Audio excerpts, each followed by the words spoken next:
On top of efforts to drum up openly racist voter fraud narratives and stoke xenophobic hysteria over the migrant caravan in an attempt to galvanize their right-wing base ahead of the November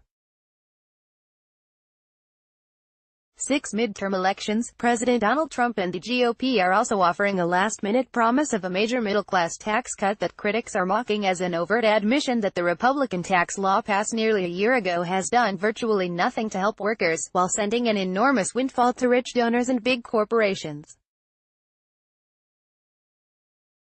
Caught red-handed, declared Americans for Tax Fairness (ATF) in a Twitter graphic after the president vowed to push a 10% middle-class tax cut if Republicans retain control of Congress next month. Trump says he and the GOP are working on a very major tax cut for working families. So is he finally admitting that the GOP tax scam was just for the rich and corporations, not for working families like he claimed? Over the weekend, didn't they say such a boon for working families? Patriotic millionaires asked Trump on Tuesday, why are you scrambling to claim another tax cut for them is going to happen before the midterms? In an interview with the Wall Street Journal on Tuesday, Sen. Ron Wyden, characterized Trump and the GOP's promise to pile another tax cut on top of their $1.5 trillion giveaway, which many Republicans are not touting on the campaign trail because it remains extremely unpopular, as empty rhetoric given that Congress is not even in session to work on such a measure. This empty rhetoric is an admission by Donald Trump that his tax law only helps corporations and the donor class. Sen. Ron Wyden. This empty rhetoric is an admission by Donald Trump that his tax law only helps corporations and the donor class, Wyden said. The middle class will see straight through this scam just like they did with Trump's broken promise to deliver $4,000 wage increases.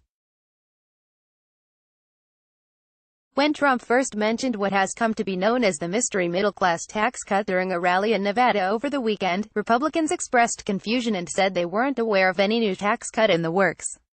But House Ways and Means Chairman Kevin Brady, Texas, opted to play along with the president's made-up tax promise on Tuesday, declaring in a statement that his committee will continue to work with the White House and Treasury over the coming weeks to develop an additional 10% tax cut focused specifically on middle-class families and workers, to be advanced as Republicans retain the House and Senate.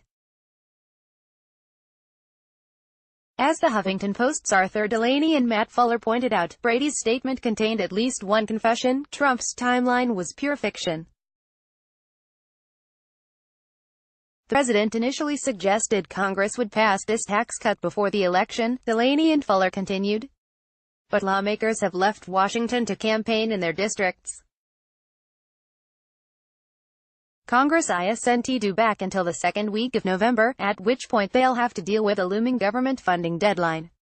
Congress will not be passing a tax cut before the election, or any time soon after. In a statement on Tuesday, Rep. Lloyd Doggett, Texas, who serves on the House Ways and Means Committee, described Trump's fictional tax plan as a second-chance tax cut. They had an opportunity to benefit the middle class when they rushed through their big tax bill last December, Doggett said. Trump is now determined to create the impression that something's coming that was not delivered by him when he could. While Trump peddles on-the-fly policy sweeteners to his base in an attempt to boost turnout for next month's elections, Republican leaders have been rather vocal about plans to make cuts of a rather different kind. As Common Dreams reported, Senate Majority Leader Mitch McConnell, Kentucky, confirmed progressives' fears last week by blaming America's soaring deficits on safety net spending rather than his party's enormous tax cuts for the rich, and proclaimed that cuts to Medicare and Social Security must be made to bring spending under control. Trump himself echoed McConnell's remarks last Wednesday, declaring that he plans to do a lot of cutting after the midterms. "We're going to cut some spending," the president added.